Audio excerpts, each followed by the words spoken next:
Can you guys see me? Can you guys hear me? Can you see what's on screen? I thought I'd do something a little different today. I cancelled movie night for this. The movie nights I do every Saturday, right?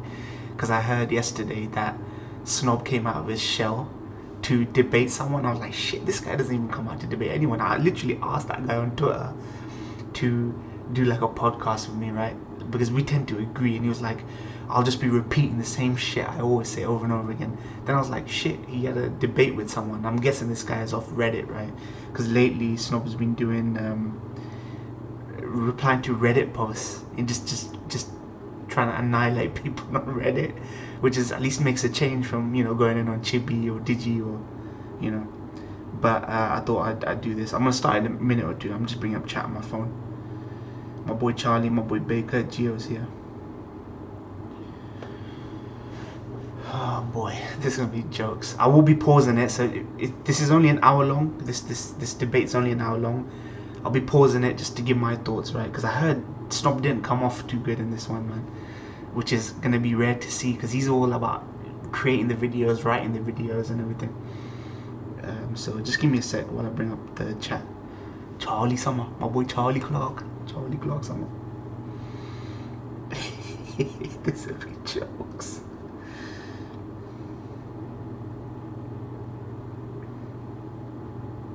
It says modern versus retro.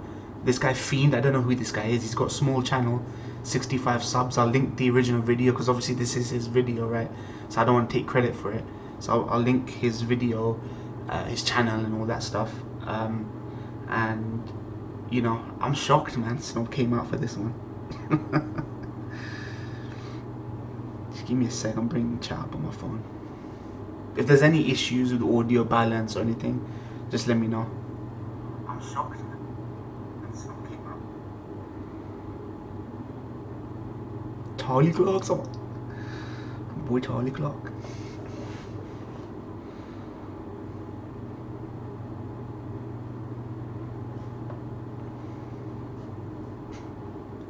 I'm not gonna waste too much time. I'll get into it. I'll try not to pause it too much, but we, you know, Charlie, me, you, Baker, Gio, we got a lot to say, right?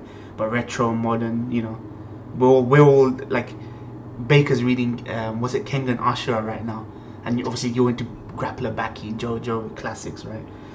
So you know, we got a love for retro. I see Fiend has something Berserk. Yeah, he's got, forget Berserk, he's got a Akatsuki robe in the background. So yeah, it's about 1 hour 9 minutes, but I think not all of it's the thing. So let's get this going, man. Hello, are you here? I am. Ah, yes, okay. Nice to hear from you, dude. Thank you for coming out. Glad to be here.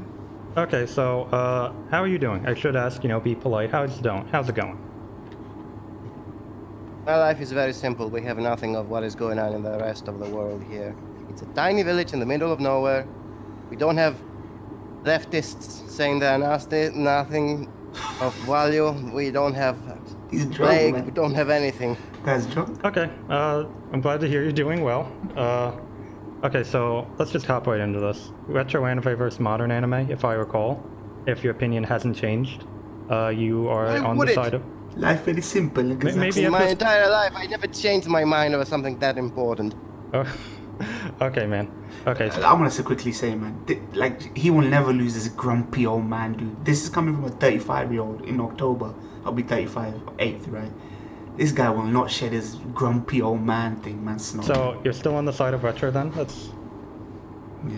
Obviously, I will die on this side. Just want to make sure, my dude. So before we really start getting into this, I just want to first make sure we're talking with the same definitions, because it will be really awkward if we're using different definitions here. So since you're the guest, what is retro and modern anime? What does it like mean to you? Like, what are your like definitions of these terms? Well, retro is basically everything that is old, but how many years count as yeah, can you define enough for old? calling something old? That's a bit that's a bit harder to explain, since each one can say, well, maybe 5 years is enough to call it something old. Someone will say 10. Maybe someone older will say 20. It depends on when things change too much to the point they're unrecognizable. So it's not really how old it's something. It's more like belonging to an era where things were much different than what they are now. So I would say mid 2000s at this point count as calling something retro after 2006 when Blu-ray became a thing and the internet became too fast and the popularity of anime. Okay, the guy we're watching right now on screen is Fiend. He's for modern anime, or rather, he feels that modern anime is as good as and can be as good as retro. And Snob's just like, nah, fuck it. Everything before 2006 is bad. I know for a fact that fucking Snob, that's not Snob's definition of retro. Like, see, this is what I'm gonna be pausing it, so you guys gotta bear with me, right? Because I'm gonna give my thoughts. Otherwise, what's the point, right? Like, for him, the fucking goalposts keep changing. Your retro is different to my retro, to Goku's retro, to Gio's retro. If the fucking benchmarks, if the goalposts are always shifting, then you're really just going with fucking Snob's definition of what retro is. And I think for the sake of this argument, he's going 2006. I know for a fact you don't think 2006 is retro, man. But we'll see. It blew up is when things became really unrecognizable for me. But you can say that there were stages before that because it didn't just happen overnight. I'm just saying that the mid double O's is enough for me to call something retro. Okay, so is that like a consistent kind of thing? Because I have some vague contentions with that idea. From an art historian perspective, I always like to look at anime from the perspective of eras. I think that makes a lot of sense to me. So like, let's say like when anime looked like this, and I feel like we might vaguely agree on this, just using different terminologies to get to the same conclusion. But I kind of view anime as like different eras. Like you had like the 80s cyberpunk kind of era, you had like the 90s, what's going on there, early 2000s. And how I see like retro anime is just a conglomeration of all the eras. I personally define it as cell animation. When like cell animation switched to digital, I define everything past cell animation, because I think when most people say retro, they usually think of those kind of shows. Like, I personally don't really think people see shows from like the double O's as retro. Like, I don't think anyone would like say Nana is a retro show, you know, despite it being 06, like stuff like that. So, okay, we could go with how when they stopped making them cell animated and something. We can go with that definition, but you know there are more changes in between. Like, you know, as I said, Blu-ray changed everything because Pretty Colors began when I consider Blu-ray capacity to go in. Yeah, so it depends on which point in time you can pick. You can say it's, you know, the early double O's. I say the middle double O's. It's not that far apart anyways. I don't think that 5 years will make that much of a difference. It honestly won't, but it's just something that I think, like, because I just personally don't think anyone would lump Nana in the same category as Akira, so I don't think the term is really, like, it's relevant to define it that way, if that makes any sense. Zoomers nowadays consider something to be old, even if it's like 1 month old, so I gotta agree with that. Fucking, Snow's fucking right. Anything that's 2 weeks fucking old is just yesterday's fucking lunch, fam. That's so fucking true, and I say that myself, and that's not even in agreement with him. As soon as the fucking season's finished, yesterday's news. ReZero, once it's done, man, people are gonna be like completely fucking like it's yesterday's dog food. Know about that? I vaguely would disagree. I mean, I am someone who studies teaching. I worked with like Zoomers at my job, and they seem pretty like not of that opinion. I don't know how to say that, but that's an anecdote, so it's whatever. I'm not here to debate anecdotes, so. So it seems like we're going by the definition of the conglomeration of all anime eras past cell animation. I mean, no, below cell animation. Is that reasonable?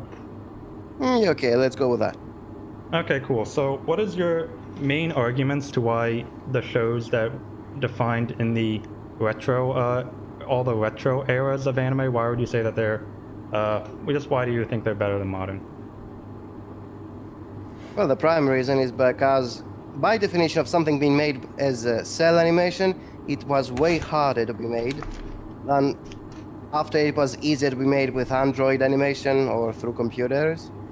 So, when people are doing something which is way harder and much rarer to happen for that reason, it's by definition a lot closer to an art form than when you have the equipment to do it in your home, like you can do nowadays, because nowadays anyone can do it as long as he has the equipment. But isn't that a good thing, though?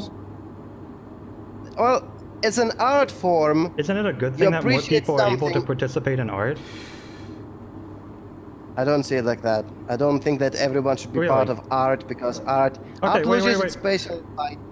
Okay, wait. We've already had a big disagreement. I think the more people doing art is objectively good for art because you're more likely to find someone that's going to be a great artist. Like, I think this is true for like any artistic medium. Like, let's say novels, for example. In Nigeria, nobody wrote novels, but then Chinua Achebe, he wrote Things Fall Apart, and that book was amazing, right? So like, if we let random, like, everyone make art, you could get like a really good piece of fiction out of it. Or like a really good painting, or just really good of any piece of art. So I think it's objectively a good thing to incentivize people to be creating art. I agree with him. If something is rare, you appreciate it more. This is how I see it. Yeah, but what does that have to do with, like, retro being better, though? Just because a retro show is rare doesn't mean it's inherently good, though. Like, okay, wait. You see this pen? This pen is rare because this pen's owned by me. Out of every pen in the world, this is my pen. Therefore, it is a rare pen. Does this pen automatically become good?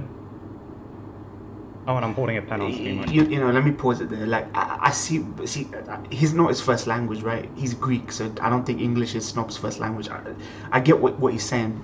Like, it was harder to make stuff back then. The barrier to entry was higher. There were so few people making it, and you certainly weren't doing it for the money, because, you know, the industry wasn't as profitable back then. So that's like a definition of a passion project, right? If you're in the game back before the 2000s, mid 2000s in anime, more than likely you were in it for the passion project. You know, the barrier was so higher that why would you risk all that if it wasn't a passion project? So I get what Snob's saying, but he's just not articulating it well. Yeah, I wanted to add some context.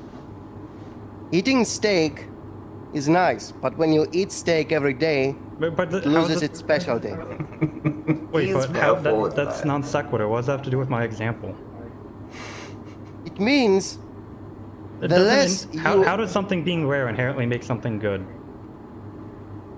Oh, this is a very vague question and can get only a very vague answer. Well, it's a question. How does it inherently make something good? Because again, this pen is rare. Okay. How many pens belong to me?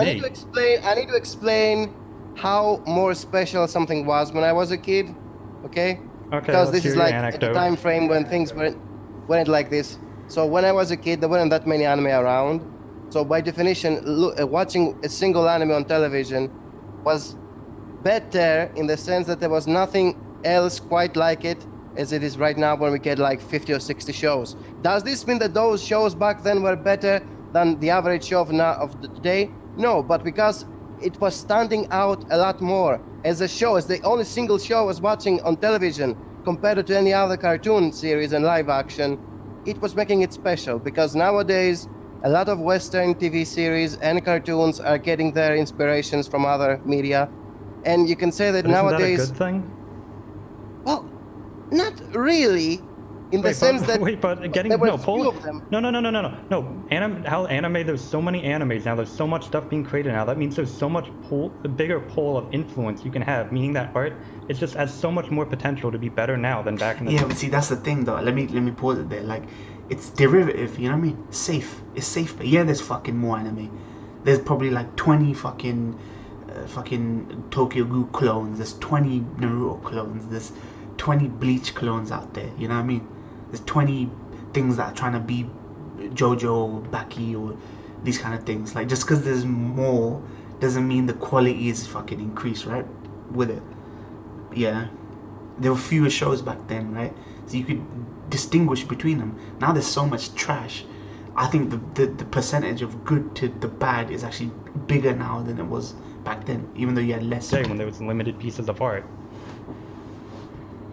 Again, the more rare something is, the more you appreciate it. It's like you're drinking water. Yeah, but that doesn't inherently make it better, though. That doesn't inherently make it good. Yeah, something's rare, like, oh cool, this is something new. But like, okay, remember the scene from only yesterday when they tried the pineapple. The pineapple was really rare because pineapples aren't common in Japan, but that didn't mean they liked the pineapple. It didn't inherently make it good. It made it a nice treat. Oh, cool, it's rare. But the second they ate it, they're like, okay, yeah, no, this is not that good. I am of the impression that the less you get of something, the more special it feels because not it's inherently. Rare. Yes, I know it's not inherently the same Okay, sense. so People why do you keep nowadays saying on this? Why do you keep acting like this is a proof for retro being better? Ha, okay, let me define it like this. When you get something that goes through a lot of filters until it reaches you, it's by definition much better because it has some quality control to it. Not Because necessarily. that's something. Oh, not necessarily. Thanks a lot. You can Nah, I say that agree, about Charlie, everything yeah. It's eventually. difficult. It's a Well, no, passion because Back you have then, to when a actually show make, like, was a hard airing on proof. television. Back then, for a show wait, I to think air there's on an echo on television. your end. I think there's an 1 2 echo. 1 2. I don't hear it. Was? Oh, I There hear is? an echo on my end, yeah. Let me just pause it here, and I want to share something because Zesev yesterday, right? He shared with me a tweet that Shuhei Yabuta, the director of Vinland Saga anime, shared about animation and that kind of thing, right? Animation is difficult. Detailed animation is difficult, right? Technology has made it easier for fucking people to shit out fucking CG shows, right? Kingdom CG, Berserk CG, Arjun CG, fucking what's it called? Blame on fucking Netflix CG, Ghost in the Shell Standalone Complex CG, because animators are finding it too hard to fucking animate, so they're shitting out stuff to keep the lights on, right? So let me just quickly bring this up, right? I'll go back to the thing because they're having issues, right? This is a tweet from Yabuta. He's literally saying that, look, we can't find animators who want to put the work in, the hard work in, to do detailed animations, right? He goes, just because you use CG doesn't mean it's lazy. You know, it's people who augment their animes with CG, but they do have Sakuga fucking scenes and stuff, right? He's saying, but we're talking about this proliferation of CG animes for seinen, shonen, all this kind of thing. Dragon's Dogma, the fucking Capcom anime coming out, CG as well. It's lazy. The technology's made it easier, but it means it's made it easier to shit everything out. So I agree with what you're saying, Charlie. If you don't want to put the work in, then it's not a passion project. You're just shitting out stuff to keep the lights on, so you can make a middle manager Tonegawa every fucking now and again. Even David Production did Fire Force, and from people I've spoken to, it was amazing in animation, but the quality wasn't there. You know what I mean? So let me go back to this. Let me lower the volume a bit. He's drunk, man. I swear, Snob is Okay, drunk. anyways, Wait, I back just wanna then see. for a show to air on television, it had to go through a lot of filtering. Like, it had to be approved by this part, then it had to go pass to that That's the part, same with and then it say, now. okay, you can air it here. If anything, there's more bureaucracy now. Well, I don't see it like that when you have 50 shows airing on television without any sort of how did this even be made and it's airing right now? Well, I that's don't because see there's how more studios something now, is more limited. production companies than now, and it's going through the same filter. And they're about to close down! I don't really see that as like a point, and I'm pretty sure anime globally is like doing good. I think anime has like been making money. Like, yes, studios Yes, are closing down, but I still think anime is doing well. Okay. Let me try to explain it like this. Once upon a time, it was a lot harder to make something animated, okay? Because it was cell animated, you have to do it like 15 times, maybe But 20 this per isn't second. a proof to why it's inherently better. This is just an It anecdote. was way harder to make it, and therefore a lot more effort was placed into it. How And is by this a- definition, people were trying Oh a my lot God. more to make it good because it's so hard to make it. Okay, I don't think we can move past this point. He's not Okay, getting it. let's This try guy's to not find a getting it. different point. Okay, then, okay. because- It's a passion but project. For example, do you got for anything example- else? Because this is Quiet. not a proof. This is not. And it's purely because anime is making money now that they can shit out anything to keep the lights on.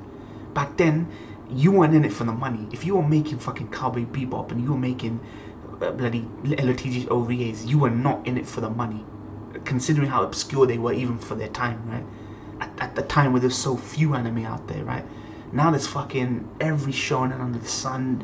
You can shit anything out, any VN light novel, manhwa, webtoon fucking adaptation at the click of a finger, man. Nobody wants to do detailed animations, so you can shit everything out, man. He's not getting it, man.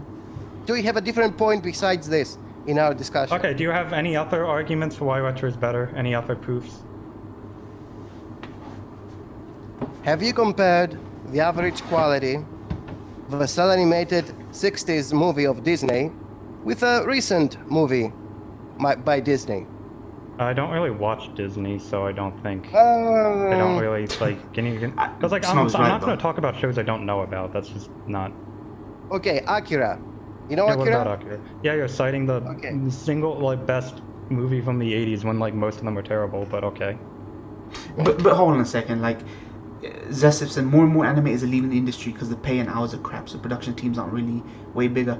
I guess that makes them not want to put the work in because the pay's not so great. So they've given them the tools, easy tools to make stuff digitally, right? Augment everything with CG. I agree with you with the pay and stuff, but I feel like Yabuta was saying himself, nobody wants to do detailed Yeah, well, not even Akira is that great as a movie. I'm just saying that all so the effort Retro is that was even placed. worse. You're saying Retro's best example isn't even that good. It was an art form. This is what was making it much more special than anything that comes out nowadays. Okay then. Okay. Let's try to find something easier.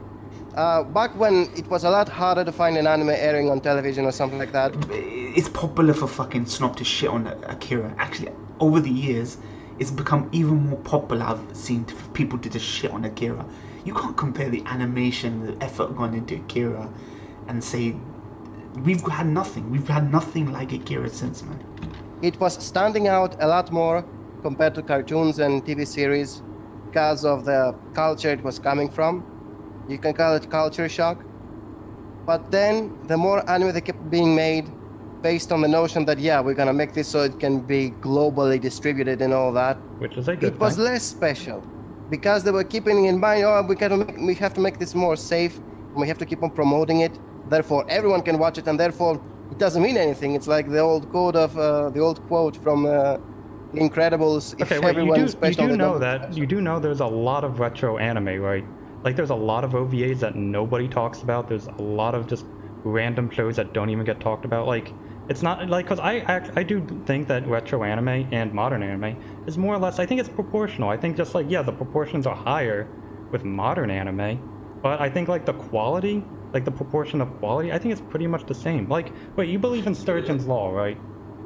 Snob undermined his Yes. point. Okay, I think so by saying Akira's not Sturgeon's that law, great. if I'm quoting That's the this issue. correctly, every 90% of everything's crap, right? That's what it is, right?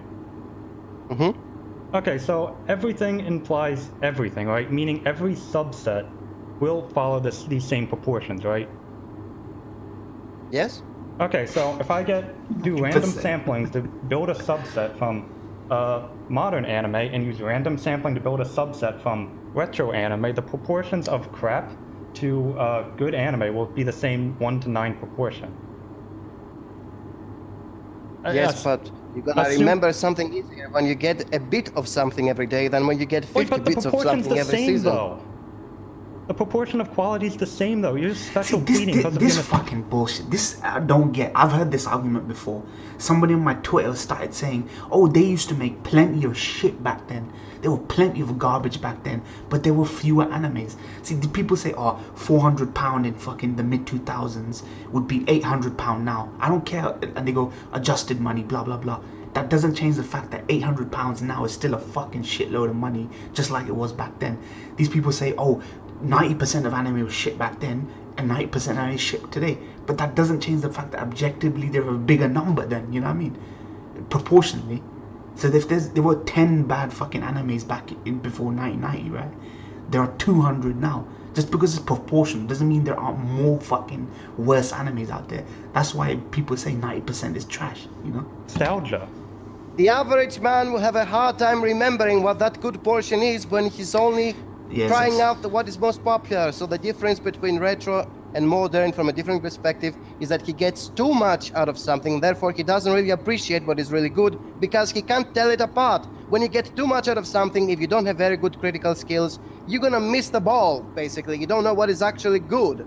In the sense, once upon a time, there were only 3 shows airing on television that were from Japan. You would only watch these 3 shows, and that's it. Those 3 shows is everything you have to keep in mind. Nowadays, it's more than 50 shows. If you don't have my patience, which Yeah, but the most people quality's don't. proportional, though.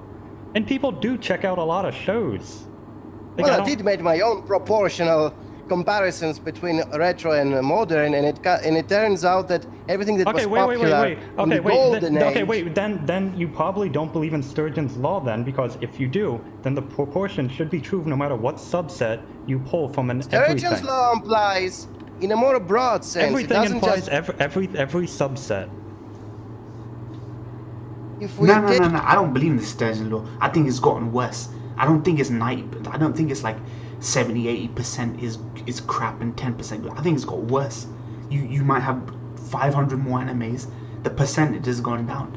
It's gone down. Like think. Let me. Sturgeon's law. The 90% of the definition they're using is, in every subset of every genre, everything, 90% of the stuff that comes out is garbage, and only 10% is good, right?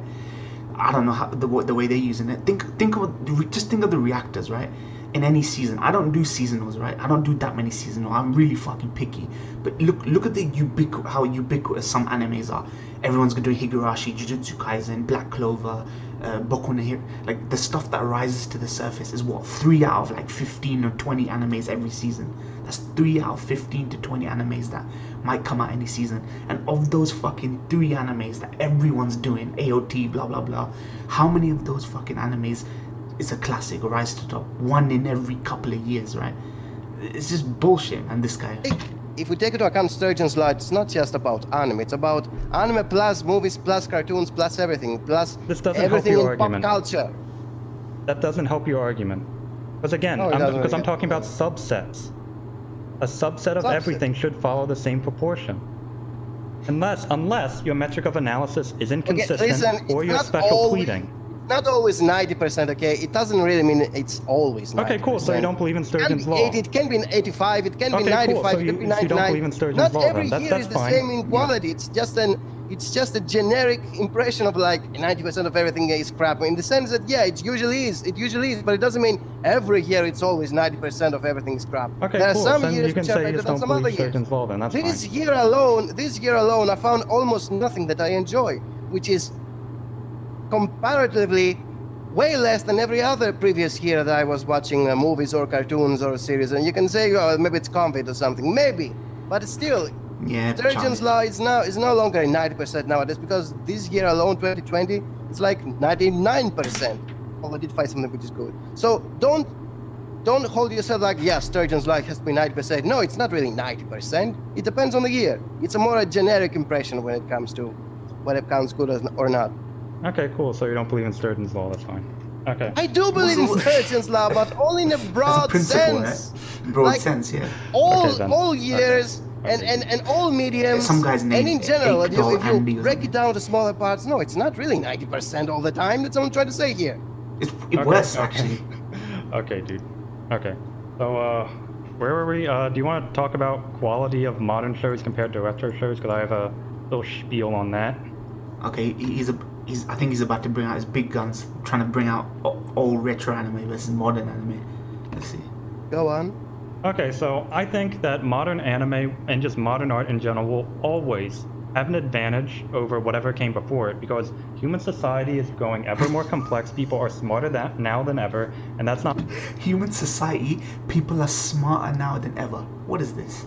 me saying that. That's James Flynn, a psychology expert in IQ researcher who came to this conclusion, and in a study that the American Psychology Association agreed to. And I think modern art, modern anime, and everything modern reflects these changes, with embracing more technologies to be able to make more art quicker, more people being able to access the materials to create art, more people contributing to this art form, and also more complex society means more complex themes, more complex subject matter, and more complex case studies to implement into the art. So I believe that fundamentally, modern anime will always have the advantage. And here's a very inane example, but I think it proves my point perfectly. The show Rent a Girlfriend, on paper, the show might seem really stupid, and I concede that in a lot of points the show isn't a good romance. But the idea of making a show about the concept of renting a girlfriend is a new phenomenon that could never be depicted in retro anime, because this industry just did not exist back then. Whoa, did he just say renting a girlfriend? The concept of renting a girlfriend, just because it couldn't exist back in retro times because of conservative values, whatever, suddenly makes modern better than thing. Renting a fucking girlfriend. And I think you can see examples through this all throughout modern anime, which is why I think modern anime will always fundamentally have an advantage over whatever comes before it. So you're saying that because they never before made a show about renting your girlfriend, that means that that show is smarter than whatever came in like in the 80s or the 90s. No, I just think modern anime will always have an advantage because they have more industries, more complex society, people are smarter, there's more technology, so it just has every advantage going for it for shows to be better. While Being smarter at an average doesn't mean that you are better at criticizing things, because I think a lot of people are using their smart is a pivot, but okay. For making up this mental gymnastics, as I call it. People are smarter nowadays, they can find excuses in their minds. It's not mental gymnastics, it's the APA saying people are smarter now, but okay. Again. Yeah, what people are smarter now? What people? Everyone? Fucking pretty dumb. There's some pretty dumb people in the anime fucking community, man. Being smarter doesn't mean that you can explain or criticize a show easier nowadays. And first of all, we're not really talking about anime right now. We're talking about people watching anime, so it's a bit different to differentiate the. Yeah, I'd say so. Nandi. I would consider it just eyeball community compared to what they are consuming. So let's set these things apart, okay? First of all, just because the audience is smarter, it doesn't mean that they are better at criticizing shows than they used to be 10 or 20 years ago. I would argue people are actually better. I mean, retro anime isn't good, dude. I don't know how else to say that. But this is a huge pivot from my point, though. You know how I always yell about overthinking in shows? Overthinking's a good thing. Is it? Yeah, no, it actually is. Okay, I actually have sources on this. So, where is it? I need to go get... Okay, so I have a interview from a man named... what is this guy's name? His name's Dan Fox. He is the author of the book Pretentiousness, Why It Matters. And something he says about pretentiousness is that when people who are amateurs, they think hard about a subject matter, this will lead to innovations, right? So if someone is like, oh, I want to get into music, I know nothing about music, but then they get music equipment on their computer, they start working on it, you could call their music pretentious and bad, but it's actually pushing music. And he cites that this is actually a big mover in pop music, and that this is a really good thing. And I think the same is true with art criticism. He's basically, like you guys were saying, right? Conflating quantity with quality. That's what he's doing. If there's more, there'll be more good. That's what's the determination of that? Just because more people are making shit, that more people will necessarily be good. What's the link? There is no link. Maybe it's like a statistical link, odds, right? But it's odds. There's no objective link between quantity and quality, man. For example, if we were to go back in time to when The Catcher in the Rye was first published, and someone was to say oh, The Catcher in the Rye, this book's about what is it? This book's about Holden Caulfield. He just talked about renting a girlfriend anime, and now he's bringing up fucking Catcher in the Rye. He might as well bring up Don Quixote, fam. Wanting to protect children, prevent them from growing up because of the symbolism of the field in The Catcher in the Rye. If someone was to say, oh, you're just pretentious overthinking, stop overthinking, you would have disencouraged someone from actually thinking critically about a work, which later down the road turned out that every symbolism that person who was apparently being pretentiously overthinking was actually correct. So I think this idea of being against overthinking is fundamentally anti-intellectual and a detriment to, I'd go so far as to say, human society. You imply that when people overthink something... Yeah, I agree, Baker. He fucking undermines, like you just said, he goes against the rarity argument, but then he says, oh, you can get even more new and unique and rare ideas nowadays. It's stupid. He eventually makes something creative out of it. People who are overthinking, they're not really creating anything. Well, yeah, they are. They're creating a discourse around a work of art. That's fundamentally a good thing. Even if they're wrong. Even if they're wrong, it's still a good thing because it created a dialogue about it. It is misinformation. There's utility in being wrong. Someone being wrong will get you closer to the truth when you start going through ideas, talking about these with other people, and then you realize you're wrong, and then you see oh, okay, maybe my theory wasn't right. And they have this wrong image in their mind, they believe it. No, they won't. But when they talk to other people about these ideas, and these two people, he's making very broad and general arguments that you could apply to films, books, TV, fiction. Anything, almost philosophical fucking arguments, but he's not addressing the key point about the quality of these shows. No one's talking about quality. It's all about numbers. More people thinking on something, gives it more value. Less people thinking on something gives it less value. It's so fucking stupid. I've seen people argue like this on religion as well. Come closer to the truth. That's how they learn. Very you are willing to debate, first of all, okay? And very few What are you people are talking actually about? able to Anime sit fans down and discuss debate anime like we all the are. time. That's just fundamental. Is it buffering? I'm not having issues right now. It looks good. Sorry, guys. Listen, not let's take true. an example. Let's take a very easy example. Sword Art Online. I got sick and tired of seeing people overthinking this show, like saying, "Oh, it's so brilliant, it's so deep, and all that stuff." It's not. Every single thing they said about it, I can easily turn it down and say this is nonsense. Not just because it's overthinking, but because in the show itself, you find that none of this is true. Anyone who believes this nonsense just watches the show and says, "Where the hell is all that stuff? There's nothing in here. They're just making it up." And you cannot debate it with them because the first thing they will say is that you don't get it. I don't get what the way you're thinking. That's because you're probably approaching it in bad faith. I talk to people who dislike shows that who like shows that I like. I can talk to these people in good faith, and we have very reasonable conversation. That's why I like the anime community so much. Honestly, I think this is a problem with acting in bad faith, not a problem with overthinking. What good came out of overthinking SAO? 10 to 15 years down the line, what creative thing came which was a lot more productive than just accepting the show as a dumb empowerment fantasy? Okay, I don't think I'd go so far as to call it an empowerment fantasy, but what good came out of it? Yeah, see, he's right though. People are injected. It's not about correctly interpreting symbolism, right? It's fine if symbolism gives you a deeper understanding.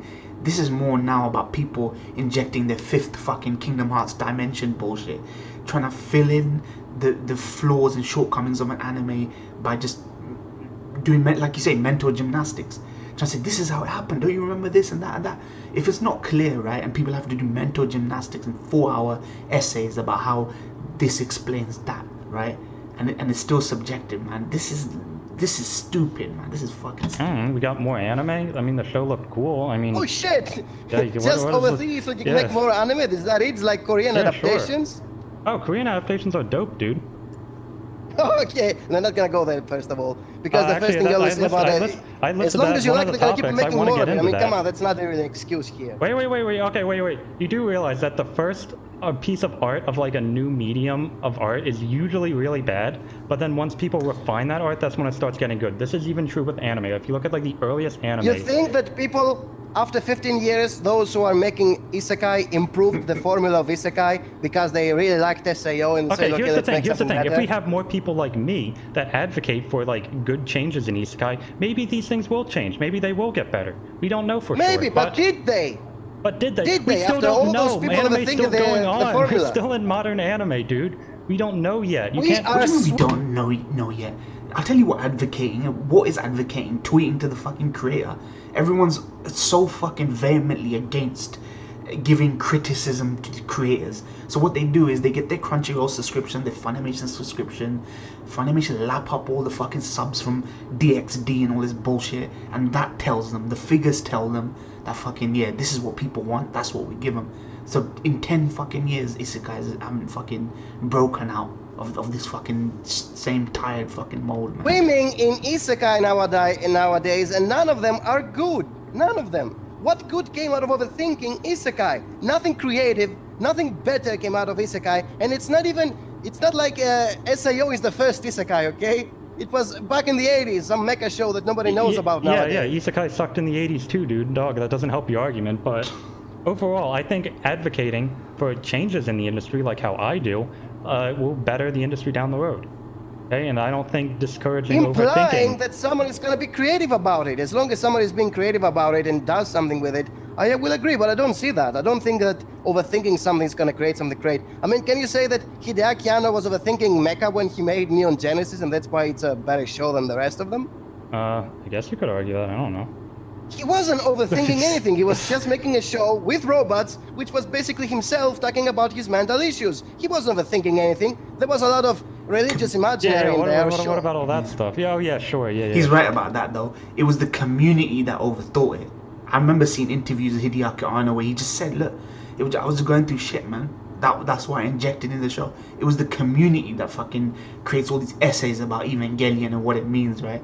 It doesn't necessarily have to have a meaning. The way that people inject their fucking bullshit into like. Sure, I like that. It was cool to have them in there. I know. I've read all yeah. the analysis. It Yeah, don't yeah. exist. But he didn't overthink mecha. He just made a show where he poured in all his issues, and that's it. He didn't overthink mecha. That's the problem with modern anime. Nowadays they want to overthink everything as if it means something, and it doesn't mean anything. Eventually, all you need to do in order to make a good show is to make a thematic exploration that fits whatever is going on in the show. When a story is simple, and you can. But isekais do that though. No, they don't. I'd argue they do it poorly, which is why I advocate for better isekais. They just take the logic of Dragon Quest, they pour in a harem, and have every battle be like a video game, and that's it. It doesn't really do anything more with it. And I'm talking about that's why I advocate for better thematic exploration in isekai. I think isekai is a genre with really, really good thematic potential. Okay, and how did this lead to something better? Well, considering that anime is still ongoing, I guess we can find out. Oh, so yeah. keep watching will get better. Yeah, if you keep advocating for good change in the industry, yeah, of course it'll get better. Do you notice that he's not even acknowledging that it is better? He didn't once acknowledge that it is better. He's actually conceding and saying, we just gotta keep watching, it'll get better. He doesn't even concede that it is better. What a fucking pseudo-intellectual chicken neck, man. Like, Are you? You think our opinion as consumers of anime matters back in Japan because we can have like 10,000 people saying something in America and doesn't really matter in Japan? Of course it matters. Of course it matters. We're the ones who consume anime. Say overthinking and making a good show are two different things. You don't really need to overthink anything. You just need to write a good show. And writing a good show doesn't really mean you have to overthink what came before it, okay? I mean, I wrote a book, and you can say that in my book I'm criticizing all the cliches of fantasy or something like that. And I'm making a parody here and there of them, but this doesn't mean I am overthinking fantasy series, or that my book is breaking the taboos or whatever. I'm just saying that I had in mind what came before it. I didn't overthink it. I'm just saying that, well, in a more pragmatic system, this wouldn't happen. So I base it off that for writing my own story. And that's pretty much it. I was never overthinking what I was supposed to write. May I ask what your line is for overthinking? Overthinking. Writing down more than 3 sentences about anything, basically. When you say, what is this, and you need more than 3 sentences to describe it, it's overthinking, because nothing inherently is that complex that needs more than 3 sentences for explaining it. This is why all my videos are very short, by the way. Yeah, but I don't think you could explain LOTGH in 3 sentences. I think we'll see how it goes, man. Okay, I really disagree with that point, and I think all of English academia disagrees with you on that. I don't know what English academia is about writing a lot of stuff just to get an A+ or something, okay? No, it's not. It's about analyzing literature to find the meaning of the text. The meaning of the text? Yes. The meaning of the text is what you read. Yes. That's it. And then you write down an essay to support your argument to why this is the meaning of the text. It doesn't need more than 3 sentences for describing any single sentences. I think I guess I just defer to all of academia on this one. I don't know how else to say this. We are making fun about people in academia trying to overthink stuff without actually doing something with it. They just want to overthink it. Yeah, you see a flower and you say, "Oh, that's symbolism." No, it's not. It's a flower. Even if it's there for a specific reason, it doesn't really mean anything besides being a flower. I was wondering how long it would go before flower symbolism came up. Yeah, but most text stories, etc., have clear and prominent themes. You shouldn't have to think for hours to figure out what the theme's message are. You're right about that. You can't convolute them, right? It can't be like fucking Kingdom Hearts. You need fucking 20 games before you realize like what this means and what that means. I agree with you, but I think 3 sentences is like a really, really conservative, I think. Okay then. I don't know what else to tell you, my dude. My dude. What else? What else is there? So. Korean adaptations. You want to go to that? Yeah. Let's talk about this one. Okay, so I think globalization in anime is objectively a great thing. I want every country to be making anime with their own distinct takes on the art form. I think this will be objectively good for the medium. As I stated earlier, it is always good to have more people contributing in art because you're more likely to get a really good piece of art coming out of it. Kind of like my example with Chinua Achebe in Nigeria, and I want something similar with anime. And I think The Korean adaptations being so popular is a good start for that. And I say that every country should be able to produce its own animation, but when it's trying to make imitations of something else, it's bound to make something worse than the actual thing from the different country it was inspired from. Wait, And do this you is think- why wait. Korean works, I haven't seen a single Korean work that can even match the most basic anime of Japan. So when I see Korean adaptations and I check out the webcomic, Okay, wait. There's two ways I can go about this. One, I don't actually think Tower of God's that bad. And two, I don't actually think the quality is important in my point. My greater point is that a new work of art from like a new medium, new part of the world, will Yeah, but like, he's saying that he wants everyone to blah blah blah make everything. How many fucking shows are broken international? Like how many shows are broken international? Fucking Dragon Ball Z, Naruto, Attack on Titan, Death Note, One Punch Man. There's so few that have broken them, and all those are fucking anime. probably Man. not be a 10 out of 10 right off the bat, right? But if this work of art Do you know incentivizes... how- do you know for how many years Korea is making imitations of anime? I'm not done my point. And in making more art under this line of thinking, wait, no, what was I saying? Okay, so, and once like a new art is like made, right? Then more people will want, it also incentivize more people to want to contribute because they'll see like it's possible for people in their country to make this medium of art. And in doing so, more people will be creating art and you're more likely to get like great works. Like there's a lot of really terrible retro shows from like the 50s and 60s that are completely unwatchable, but these shows eventually led to Legend of the Galactic Heroes, which I think is objectively a good thing. This could potentially happen with a bunch of other countries, and I think we should did they have to overthink? Did they have to overthink 60 shows for making Legend of the Galactic Heroes? Overthinking is how people like come to conclusions. Like, come on, dude. This is anti-intellectual. They have to. This is anti-intellectual. Thinking more than they have to. If you have to think more than 30 seconds about something, you're overthinking it. This is anti-intellectual. I don't know how else to say it. Intellectual is the prime reason of why you should think something for not more than 30 seconds. If you need more than 30 seconds, you're not smart enough to say anything about it. Okay, so you think a scholar in English who writes like a 10-page paper about Catcher in the Rye is overthinking? I would probably say that, yes, because I don't Catcher in the Rye is I a don't know very what to simple tell you, story. dude. Imagine writing a 10-page essay about this. Guy is literally saying it's acceptable to write a 10-page essay about how to pick up girls in a dungeon. That's what he's saying. He's conflating fucking literature to fucking... Like, he hasn't even mentioned specific modern animes. He hasn't once mentioned examples. You know A simple book. I read it. I got bored of it. It said nothing that I would have found in any other sitcom nowadays. Maybe it was special for the time it was made, but it means nothing as a book. Oh, come on, it's a very boring book. And I've seen many anime doing the same thing. For example, Oregairo this season is basically Catcher in the Rye. Okay, let's not kid ourselves. It's the same thing. Nothing really happens in the plot. It's just somebody overthinking everything that happens around him, and it's depressing. And it says like, yeah, first world problems, blah blah blah blah blah, and it's still boring. It doesn't really Don't change you like anything. Welcome to the NHK? You can overthink Oregairo all you want, but it comes down to simple sitcom or a romantic comedy you can find everywhere. It's just a lot more internal monologues that's supposed to make it smarter. Don't you like Tatami Galaxy, Welcome to NHK? Don't you like these shows? Yes, and they were like a dozen episodes, and that's it. And the guy was thinking very fast. Overthinking, which was like almost like a comedy of overthinking, because he was talking so fast to the point you can't even understand what he's talking about, which is the definition of overthinking. It's like he's making fun of overthinking the situation.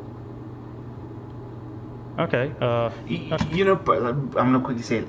Personally, I don't feel I ever have to overthink anything because all the shows nowadays are derivative of other things. So I was watching fucking Jujutsu Kaisen, and it reminded me so much of stuff I've already seen. So I don't need to overthink it because I know, oh shit, he's got ideas from this and that and this. You know, most shows now are derivative. They're too similar. Back then, at least we had like 4 or 5 fucking different things. You know what I mean? Even if 7 or 8 other things were trash. Okay, Korean adaptations. I don't think you really sufficiently debunked my point, though. Okay. How many Korean works which are like anime do you know that exist nowadays? Considering the art form's still ongoing, we're gonna have to see down the line. What does he mean the art form's still ongoing? It will be ongoing from now until the end of fucking time.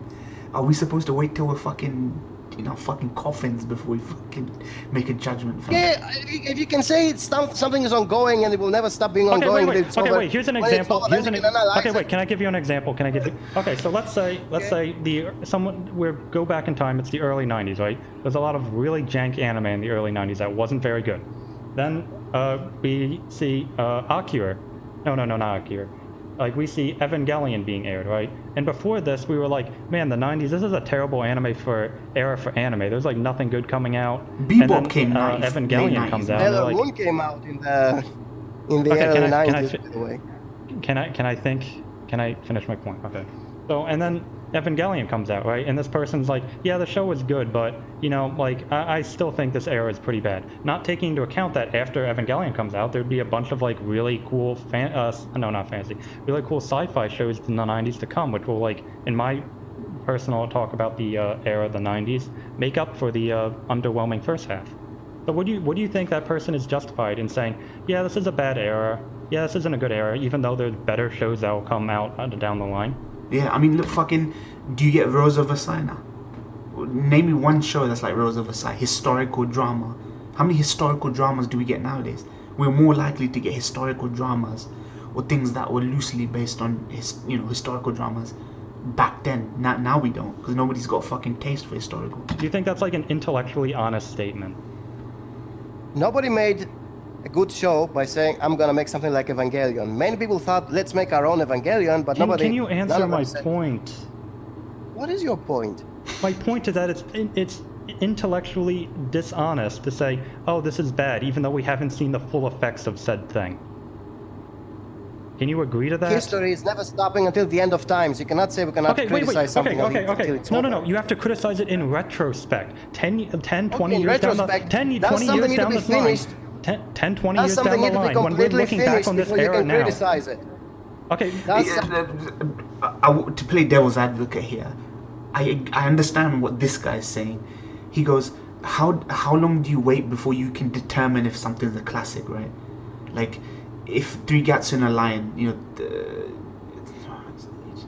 Sangatsu no Lion, right? How long do we give it before we can determine if something's like amazing classic cult thing, right? Like, I get what he's saying, but he's, but then he's coming back to it. Something right? need to be completely finished before you can criticize it. Yes. Okay then, Bleach is over, right?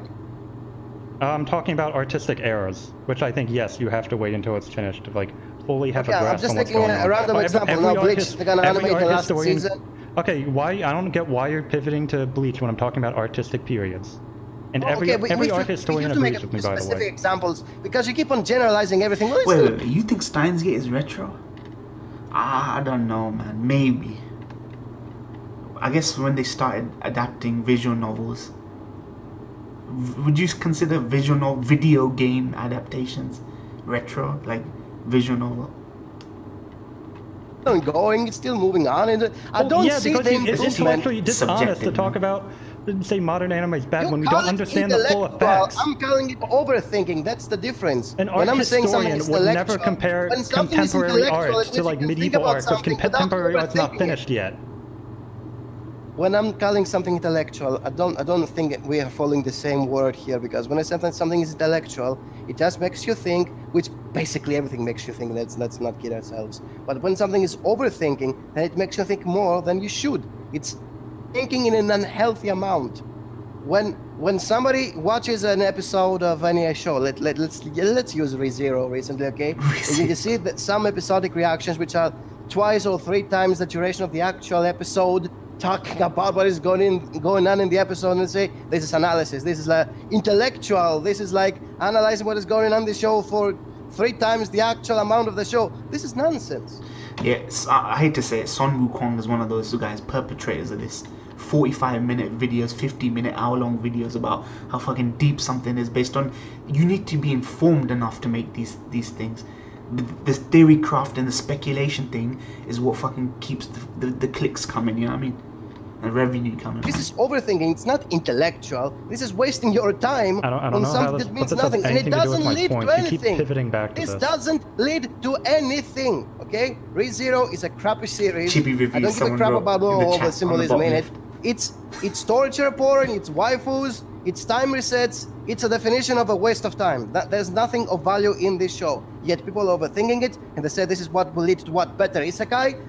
This is supposed to be the pinnacle of isekai after 2 or 3 decades of watching isekai, and I disagree. The best isekai is still nowadays the original season of Digimon, and maybe the 3rd season, Tamers. This is for me the definition of a great isekai. Everything beyond that, which is like a video game, which is like a Dragon Quest, video game battles and waifus and harem and empowerment fantasy, this is all nonsense. Okay then, so since you keep pivoting, I'm just going to take it as you're conceding my point then. Okay, I'm conceding your point. Okay, thank you, dude. Okay, so what else? This is what happens when you debate these fucking... We didn't actually finish the whole Korean debate. Did we not? Okay. Do you know like 10 great Korean works that are like anime, because they have to be inspired by anime, that are complete, and you can say, yeah, they are way better than your average anime? I don't know what this question will prove in terms of my point that any incentivizing new completed Korean countries... work that you know of that is better than most good anime, because if Korea was inspired that much from Japan in order to make its own anime-like series and webcomics. I don't know how me answering this question will lead anything that will... You know how dumb this guy is? He just said you need to have a completed show before you can judge it, right? You need to have a completed show. This guy can't even mention one completed Korean fucking thing. This is why they're adapting manhwas and fucking webtoons now, because they're just running out of ideas of what to adapt. It's all about the fucking money, man. I'm saying they have to be inspired and they have to keep on overthinking stuff from other countries, and it's very good. I'm saying Korean anime, if we encourage it, it will incentivize more young writers to want to create, and this could lead to more writers and more likely to make good stories.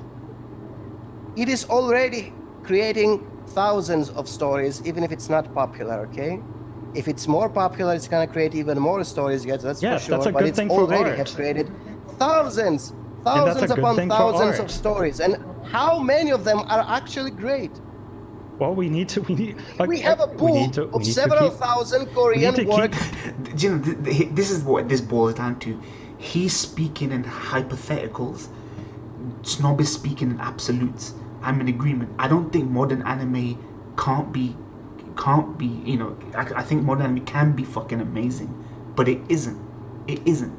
Just because something can be something doesn't mean it actually fucking is. He's hypotheticals. Snob's in absolute. Just inspired from anime. We need to keep incentivizing more creation in anime, and then we'll see down the road which shows actually end up being, you know, actually good. I think this is a reasonable stand. Every art historian would agree with me on this. You're using the logic of as long as they keep on making more, eventually it's gonna get better. If we incentivize good traits and good artistic values and good themes, let me give you a better example. That's what I'm doing. That's my whole point of like being a Twitch person. All you need is a good director. All you need is a good writer and editor. You don't need to have tens of thousands of shows being made every year until the end of time until you can have one good series out of them. A good editor, a good director, and you get yourself a good story. You do know maybe directors not the most and original. editors are professionals, right? Well, there are professionals doing that. Throwing that out there, okay? Look at this guy, come white knighting for these guys. Like producers don't exist, like studios don't. The people who hold the money don't exist. Look at this guy white knighting for them. I'm just saying that your average, inexperienced writer or webcomic creator, as long as he has the proper people. There are others who already have the experience. They can just give it to you. And also, as I said with my pretentious point, people who have no experience usually have the greatest innovation. This can be proven in video games, right? Like how when low-level players, they start doing like a really new technique to get good in the video game. This new technique that they invented to, you know, make it to the top will oftentimes trickle up to the top. This happens all the time. I'm not saying this is not possible, but I don't see how this is proving that if you don't have experience, you're creating something that other more experienced players cannot do. What about my pop example? From the book Pretentiousness, Why It Matters, how the author cites very rudimentary and amateur techniques to innovating pop music. Here we go. I haven't read that book. It makes about sense that you fucking bring up pop fucking music. quality is quantity fucking bullshit. Might as well be Justin Bieber fan. By the way, so I cannot really Okay, criticize something I haven't read. But okay, even well, so, I mean, it was just a even quote, so, but go on. listen, again, We get wet I ass can't pussy see gets the a million anime can views be any nowadays. different. we seem to be confusing intellectual with overthinking here, okay? When I say something is intellectual, it means that you think about it not for too long and you understand what it is. When I in think 2 or 3 intellectual, I think of like When you say actually, intellectual, I think of you actually about thinking about academia, things, you have to write discussing 50 ideas pages in just to understand a academia. flower. I mean, come on.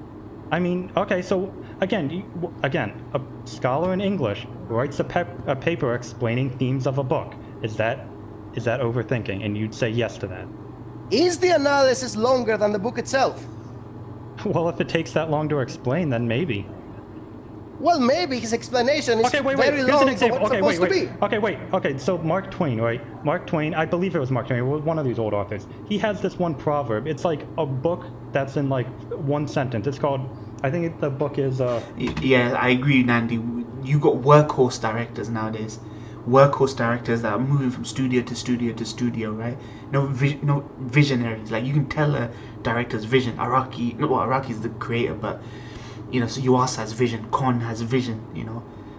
Very few directors, you're right, man, with vision, you know. New shoes never worn, right? And like there's like a bunch of theories on how this is like a book, right? And by definition, if you were to write an analytical paper, it will always be longer than the work, just based on like the sheer fact that it's just a one-sentence story.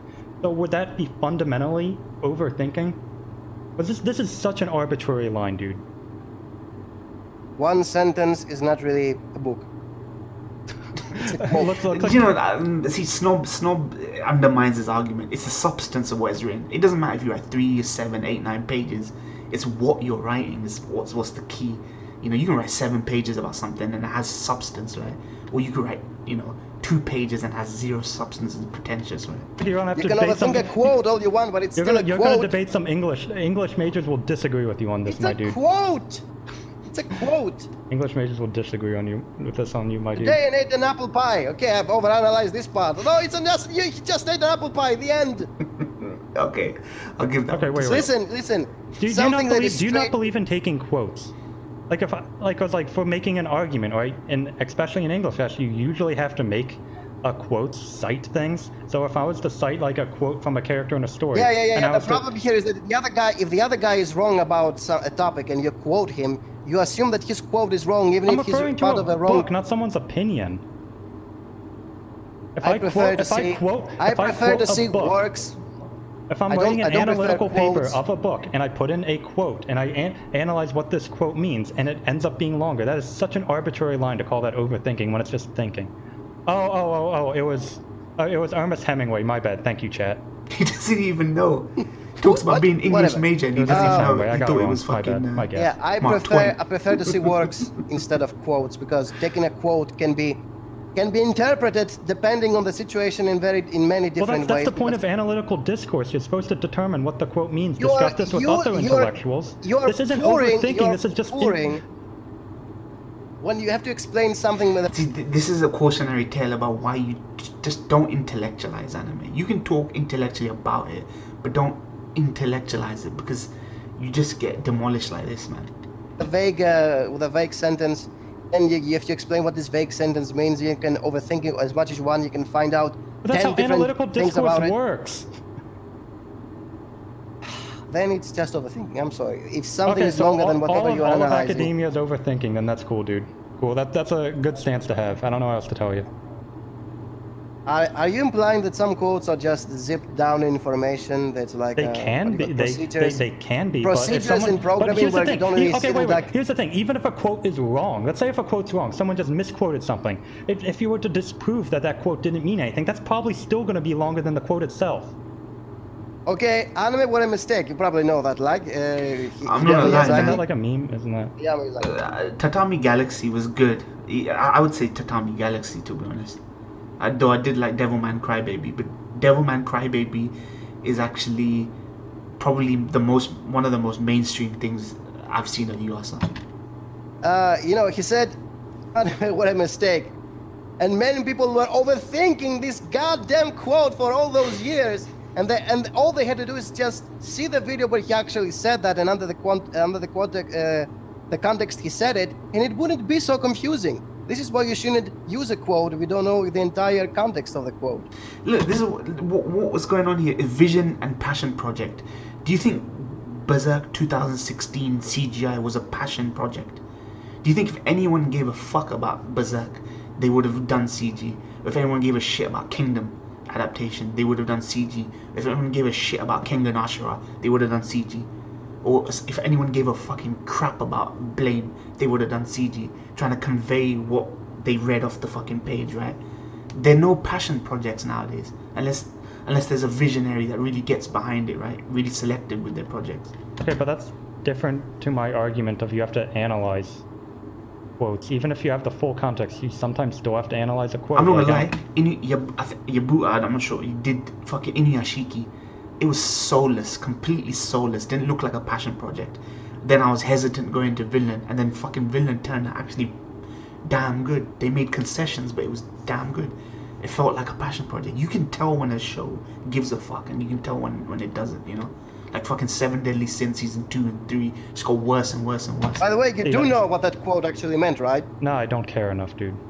You don't care enough? No, okay. I never. I just watch. I watch anime and quote. Is this relevant to anything that we're talking about? Okay, listen. You said you have relevant to to use anything a we're quote talking to about. make your argument.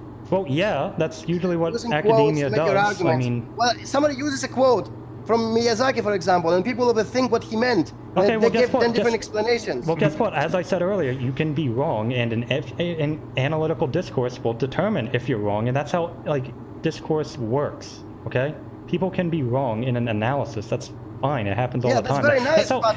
But when I am using examples in my videos from what people said in their topics or whatever they call debates, they don't exactly see it as a debate. They don't even see it like, yeah, I'm here to learn something. They try. You usually come at them with bad faith, they are dude. smart. When I talk to people that are not, I guess, to use your lexicon, critical thinkers, they don't get mad at me. They usually hear out what I'm going to say. Why? Because I approach them in good faith.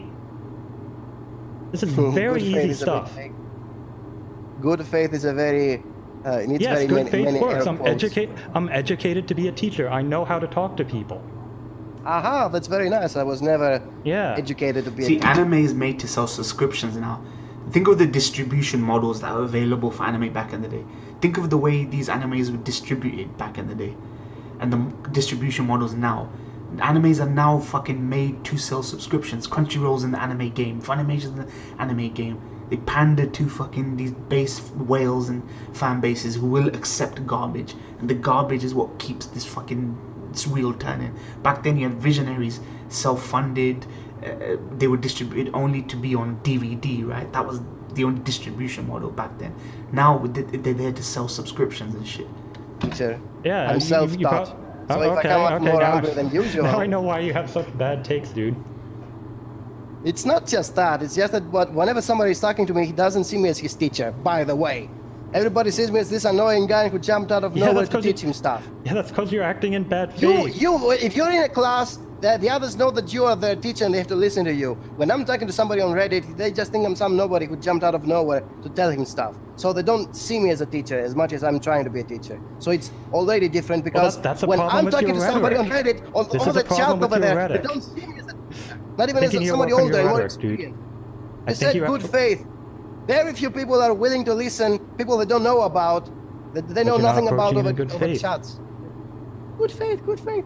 You think I'm going to say to somebody, well, it's in good faith, what I'm going to tell you right now is going to listen. Very few people listen to people they don't know over chats. You, as a teacher, when you're in a classroom, things are different because you're in a position of authority or something like that. It's a bit different. Doesn't matter. When I talk to all the millennials at my work about anime, they just listen to them, and I'm like, oh, I hear out their ideas, I talk, I act in... Okay, wait, here's an example. Okay, so you don't like Ender's Game, right?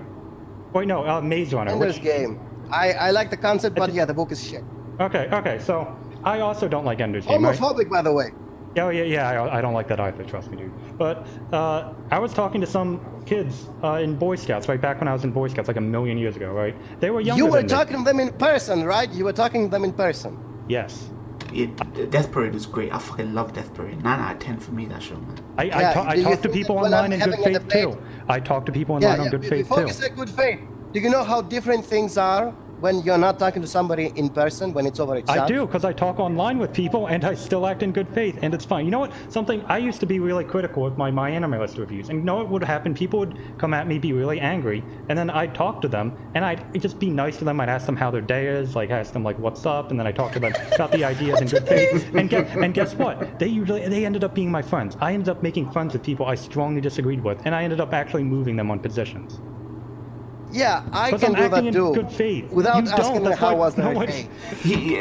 I'm in agreement. Snob has got this really fucking icy exterior, right? He doesn't let people break through. He's just always grumpy, so maybe there's some truth to it, but this guy is more interested in making friends than actually having a fucking proper discussion about anime and quality, man. Ah. I have convinced many people myself, and I didn't have to ask them how was their day. Oh, you are being so pedantic right now. Holy shit, dude. Oh, am I? You're being... You don't know all the people I've actually convinced over the years, but yeah, overall it's like 1 out of 4 because it's not the same thing when they're in person. When they're in person, this ratio would be a lot higher. Maybe if when you're a acting teacher in a classroom and you talk to them in person, well, of course you're gonna be a lot more successful than some guy talking over the chat on Reddit or even Facebook about it. It's funny not the because same thing. it's funny because I seem to have just fine talking to people in chats too. But I mean, I guess to each his own. I guess I don't know. I don't think this is going anywhere. But most debates usually don't go anywhere, and it's better this way. This is what happens to the it's open, so the audience, whoever they are, can make their own I mean, yeah, that's how analysis works. That is how it works. This guy just makes circular arguments. This is what happens. Somebody brings the fucking facts, the fire, and then the pseudo intellectuals bring circular arguments that makes it impossible for the other person to agree or disagree. It's like, we believe God exists. You can't prove God exists, but hey, you can't disprove God exists, and it's fucking circular arguments, dude. Yes, but I'm just saying that if most people don't see this as like a learning procedure, they're not gonna learn. I like to think people will. Something I know. I'm gonna post my casual. Google Doc of sources in my Discord for everyone to learn from. So yeah, I can't see why this can't be a learning experience. Okay, that's all very nice, but eventually, most people who I consider to be casuals, who came in the medium, watched a couple of shows they liked, and then they left after a couple of years, they're not here to actually learn. They're into it just for watching a couple of fun shows while they are hyped, and then they lose their interest and they leave. They're not really gonna learn something out of it because they're not here to be That's critical. why you talk to them and you get them interested in new ideas, and then they maybe might want to learn. Like I don't see like. Every day, I scroll through Reddit, usually Reddit. I find people who say something that is wrong in their comments, and I begin a chat with them. But of course, only 1 out of 10 of them bothers to answer them. I think it has something to do with being on cell phones. The chat isn't visible when it's about chat. So those who answer usually don't understand what I'm talking about, even when I explain it, because most of them are fanboys. They're not here to be critical thinkers. They're just here because they like it, and they're going to defend it no matter what. So I just use. Somebody goes, that's where he. That's where he went wrong. He goes on Reddit.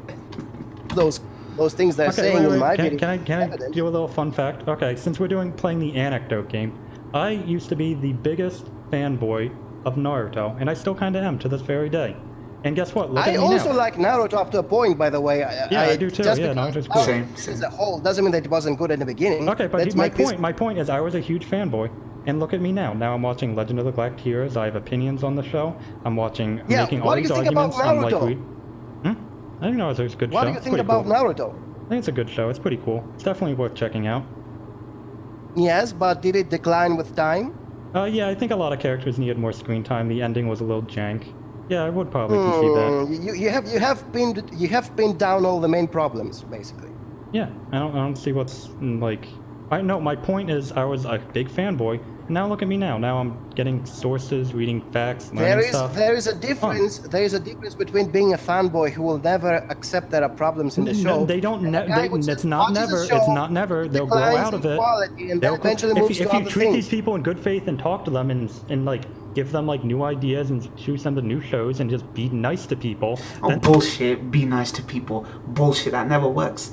You try being nice to them as long as you're agreeing with them. That's what he's saying. You being nice in this fucking community means agreeing with everyone. As soon as you say something bad about fucking a show or something, they don't give a crap.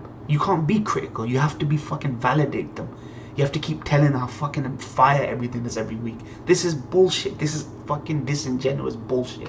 You gotta agree with them. That's what being nice is.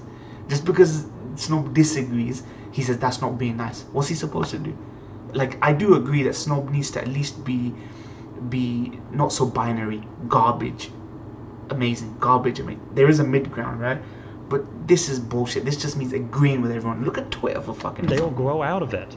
Like, they don't grow out of maybe shit. if they are willing to listen, they will. But eventually, they most are of them are willing to listen. fanboys. You got, dude, oh my god, I don't know. This is going nowhere, dude. I don't even know what to say. I don't even know what to Most say. debates don't go anywhere. Yeah, because you're just throwing anecdotes that just aren't true. Just anecdote Andy. Oh, that's what he wrote. Anecdote. I'm just saying, when I'm trying to correct someone, they usually don't listen because they don't want to That's listen. a cool And anecdote. just because When I in do good it, faith, it usually works. There's probably a reason for that. I prefer to see the 7 common ground. I don't see good. No. My issue is with FLC is I think people overthink FLC. It's a great show, but I think the way it was described to me, people overthink that show too much, way too much. It's a coming of age story. Fair enough. Like, faith or being nice or asking how their You day don't was. see being I prefer to nice see as this like a good thing. finding common ground, something both of us agree with, and we build from there. I prefer much That more. could be a much form more of being like nice. this. Okay, I can agree with that. This is how I see a proper discussion, okay? Having common ground. So all this time we're talking about, have we found actually any common ground? We both seem to have similar opinions about Naruto. I think we for both fuck's like sake. Legend. I'm sure we have a lot of common ground. Okay, did we actually, for me personally, you think I have to actually overthink the shows I like for agreeing that they're great? Or I am mean, just you have to use a bit of overthinking to find the truth in certain situations. So yeah. Do you think that eventually all of us have this bullet point list in our heads that explains why we like or we don't like something? If you want to think that deeply, yeah, sure. Because if you don't, I'm just saying purely about critical thinking right here. If you're not using bullet points, eventually you're just gonna take anything you like and present it in any way you like it, depending on the situation. So it will always be good. And this is something that true overthinkers are doing. So, for example, those who are hell-bent on, excuse the expression, dick-riding a series, no matter what the series is about, they always gonna I haven't like heard it. that term in forever. I'm sorry. That was nostalgia. That was some nostalgia, my dude. I'm old school, dude. Yeah, no, I'm still dude. keeping That those words. reminded me of the King of Lightning Dick Riding Association. That is like, oh my god, I missed that. I missed that term. God damn. Oh my god, wait, yeah, I'm we still found common using it because ground. I'm still stuck. I know, I'm still I stuck still like think one Uber today. Hikari's a person, dude. Like, oh my god. Oh my god. Okay, anyways. Yeah, we found common ground. I'm happy now. Okay, yeah, see, here's some common ground. Yeah, Good yeah. faith. Yeah, I got your attention now. Yeah, no, I like that. I like that throwback. Damn. Okay, so basically, Yeah, what when were we somebody's talking about? hell-bent on liking a show, no matter what the show is about, then he can present something, no matter what it is, as positive. And many people will say, well, he's a real fan because he's always positive about the series he likes. And I say, no, that's just disingenuous. He's always Positivity, overthinking things for presenting them in any way he likes, so it will always be good, even if practically it's bad. An easy example is, let's say there is a recap episode. If a writer writes a theme with X themes and you're able to figure out what the theme is, it's not overthinking. If you say it has X theme when it doesn't, you're probably overthinking. Exactly. This is what I mean by inserting your own interpretation into it and trying to make it fact and In the canon. middle of nowhere and That's say, fine well, with recaps. recap episodes They can be fun. are the definition of worthless content in the Okay, sense wait. that, yeah, Can I get a timeout? The Gurren Lagann recap episode was really fun. I'm just saying. I loved like the pencil thing. That was really fun. That was a fun recap. I don't remember the recap very well in that It series. was fun. remember Like, I Gurren think Lagann. recap Real episodes, you recap- can be like creative with them. I know. When you're creative with recaps, it can be very great. It's not like, a 100% clip show Yeah, or something. okay, cool, we agree. As an episode, yes, it's a clip art show, but in between has actual things going on besides being a clip art show. So you can be very creative, but if it's just we didn't have the time to make another episode, so let's throw in a recap because we need more time to make the next episode. Sometimes they can be useful. Wait, for example, I didn't watch End of Evangelion immediately after I watched the show, so I watched Death and Rebirth, and it was actually a really good recap, and it made me appreciate the ending even more. Most people consider this to be passable because we know what happened, so you can easily. I mean, I forgot it was like a year in between. So, yeah, it depends on how long or how complex a series is. Well, I'm just saying they're not completely useless. That's like just what I'm saying. And I feel like you know how many series, agree. You know how many series begin. You know how many series begin with a quick look into what happened before, so you'll be reminded of the things that we'll talk about in that episode. Yeah, generally speaking, I feel like those could be a little much, especially with One Piece. They don't recap the entire series; they recap the events that we'll talk about in that episode. This is very useful. I don't like that. As a reminder. Especially with One Piece, I generally don't like that. Yeah. Oh, okay. I'm just saying that. Yes, it's nice when you're. It's nice when you have something to remind you what is going on, but not when it takes the entire episode. And it's not creative in the least, and it's useless. Yet the fanboys, or those who are liking it no matter what, they will say, well, it's nice to be reminded what happened before. It's not hard to be reminded what happened before, especially if it's just, the first season, and you need a recap at the end of that season. I mean, come on, you don't really need that. You can always rewatch the episodes or see the episode summaries. I know it's extra work, but eventually most recaps are worthless by definition. Another thing is the filler arcs, which many people say, well, it's very nice because they're fleshing out the setting and the characters. They don't really. They don't, because by definition they cannot change the plot. They cannot really do something that will affect the core plot. So no, I don't think that they are needed a little bit. for fleshing I don't out think he likes conflict, because whatever they're fleshing out is worthless. He ground him down, this Morph, man. You agree? Too busy getting licked on sauce. Your main point is something about fanboys. Sorry, I was reading the chat. Something about fanboys defending everything. Somebody lost his attention. Okay, yeah, I was reading the chat's entertaining, my dude. Too much. Was I overthinking? Yes, was I overthinking to the point? Dude, Snob's an overthinker confirmed right here, dude. Okay, but no, just like my general point is, you just talk to these people and they're overthinking, and you talk to them, then maybe you can move them. I think it works for me, so I can't see why it can't work for you. I guess that's just my general point. I don't want to get too much. And I have to point out, 1 out of 4, I managed to convince the other guy, but it's only 1 out of 4 because the other guy is not willing to listen. With me, it's over like the 3 out of 4. So I mean, I don't know what to tell you. My proportion's 3 out of 4. Again, you're going to this with the mentality of being a teacher, teaching others, but I'm going to the mentality of being doing the stuff I learned in over school. The internet. Yeah. I'm like a stranger over the internet, so it's different. Talking. Yeah, I'm using the stuff I learned in school. I think that's good. I don't know how else to put it. The way faith is one of those keywords I'm not very fond of using all the time because faith is more of a term. I don't really think. Yeah, guys, feel free to list your top 5 anime. Nowadays, anyone in the chat, people in the chat, list your top 5 anime. Yeah, they're coming to the end of the debate now, so. Like, have faith gets better. So I hate it. It's like a quote I always use in my because modern anime is still ongoing, and I'm pushing for things I want to see more of in the anime industry, so I have faith that it'll get better. Yeah. See, when he says pushing, what does he mean?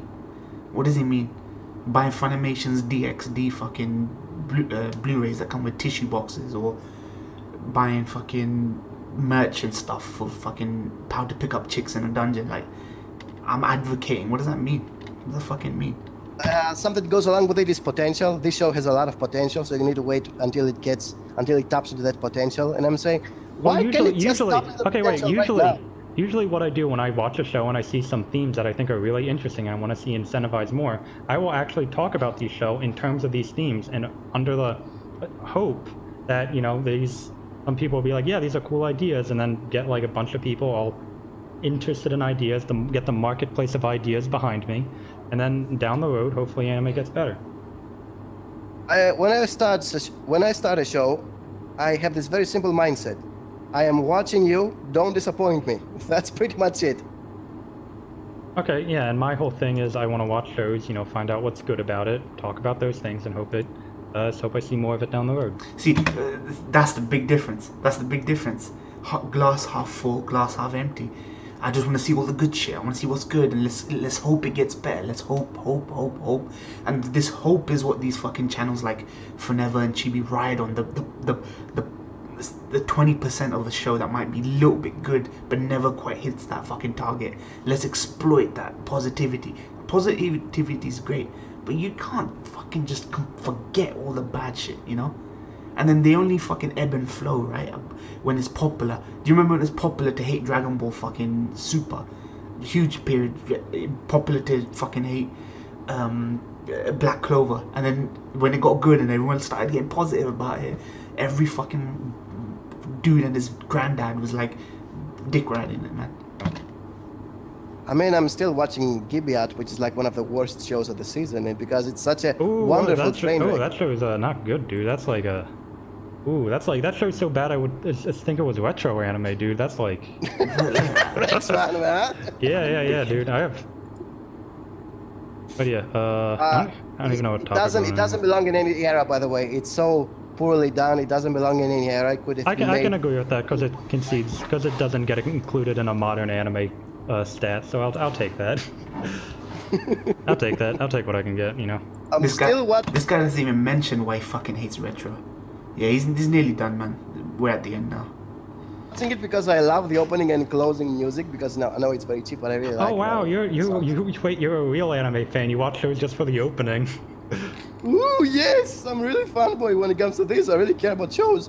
But really, besides that, I want to see what failed in the show. And I remember they had a lot of stupid things in the beginning. And then the middle point was just a rehash of the first thing, so I cannot really make another episodic impression about it. But now at the end, they're just making last moment revelations. Like, oh, here we go.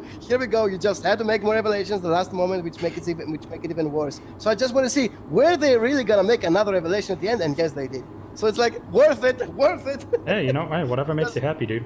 Man, I can't believe it. I asked Snob, man, do a fucking podcast with me, fam. Like, I would have fucking, like, I would have grilled him. Like, there were certain things I would have wanted to talk about. I think that he found this guy on Reddit or somewhere, and they like, let's look it up. They probably disagreed widely on modern versus retro, because Snob spends most of his time on Reddit now anyway. I know. See, this is why many people wonder, why am I watching shows that I don't like?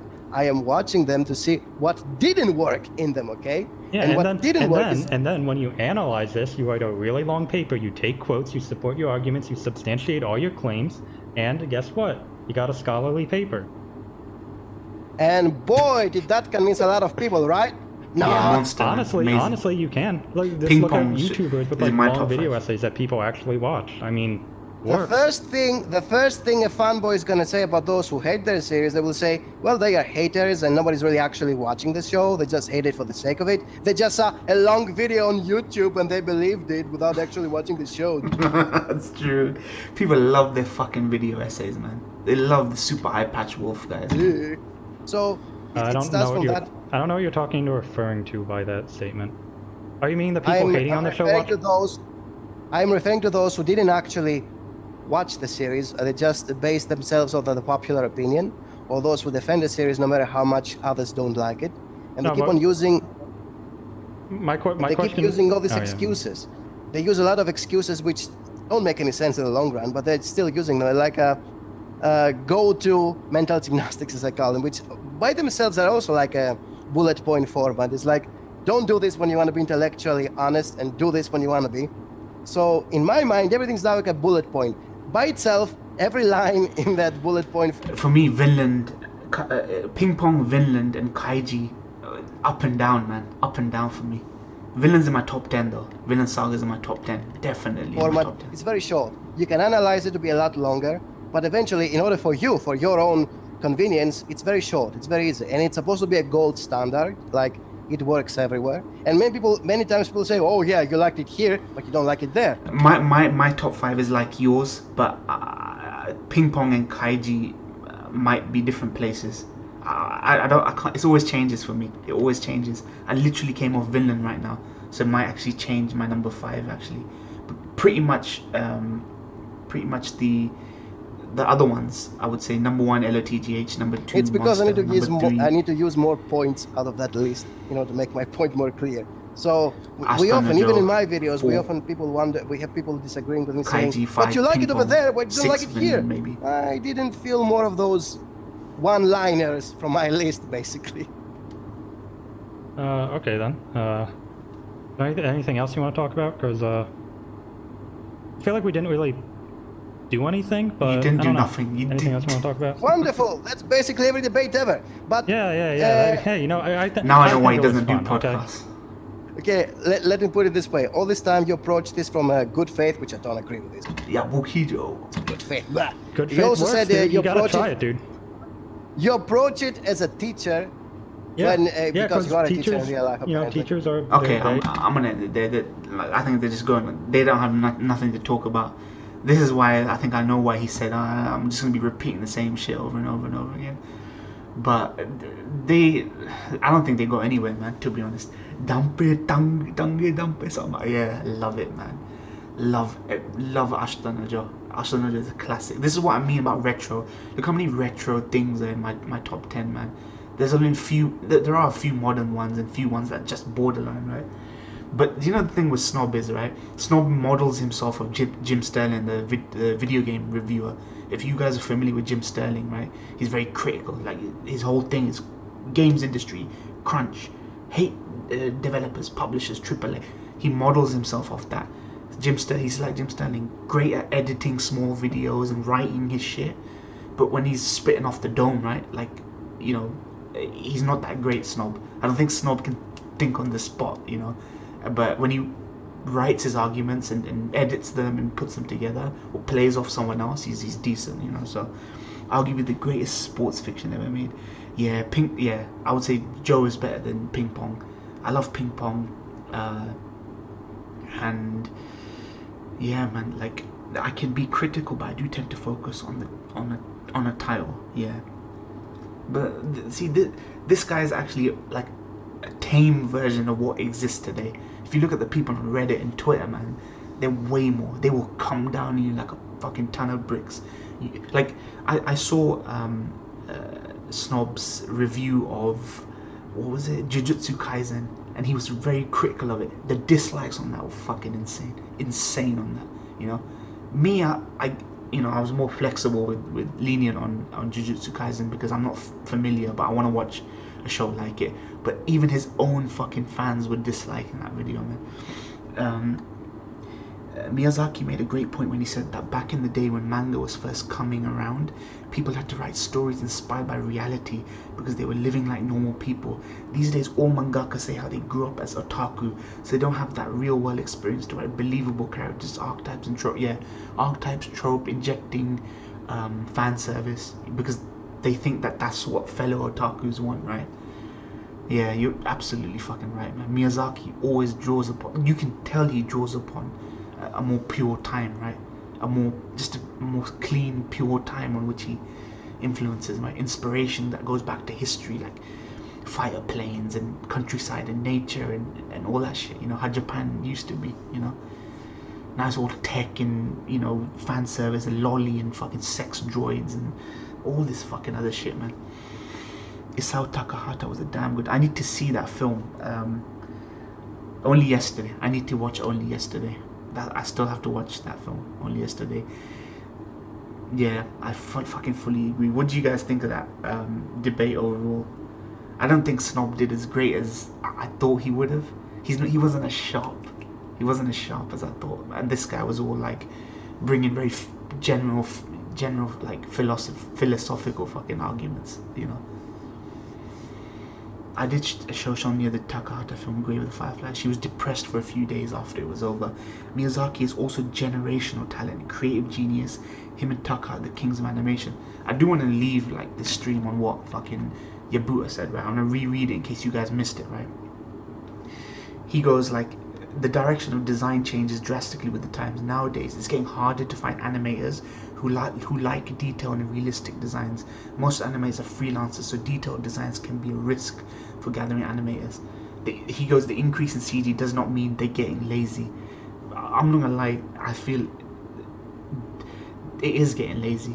They're not to say that they don't try their best with CG, but that's only when they're fucking augmenting 2D animation with fucking CG. Not everything being CG. You know, this is from the horse's mouth. Forget what this guy fucking Fiend says. Forget what Snob says. This is coming straight from the. No, I'm not planning streaming later. If you want to stream, you can stream. Hope Yuasa can carry the rest of the industry on his back, even if he's not the CEO of Science Sadu anymore. By that I'm talking gaming. No, I'm not streaming later. I think I cancelled my movie night for this. It's about 90 minutes I've been going, right? So, but yeah, thank you guys, man. Thank you Full Metal. Thank you Bombation, Zesif, Nandi, Geo, Charlie, my boy Charlie Clark, summer, Charles Lee, Baker, anyone lurking, watching, and anyone I missed. Maybe I'll do some stuff like this in future. Maybe I'll react to stuff. I don't want to be a hater. I don't want to be reacting to some random guy's idiots video and be hating on them and stuff. But it was good, man. Thank you guys, man. Hope you guys appreciate that. Take care, guys. Yeah, have a good weekend, man. And look after yourselves, man. COVID ain't no joke, man. Peace out, guys. Peace.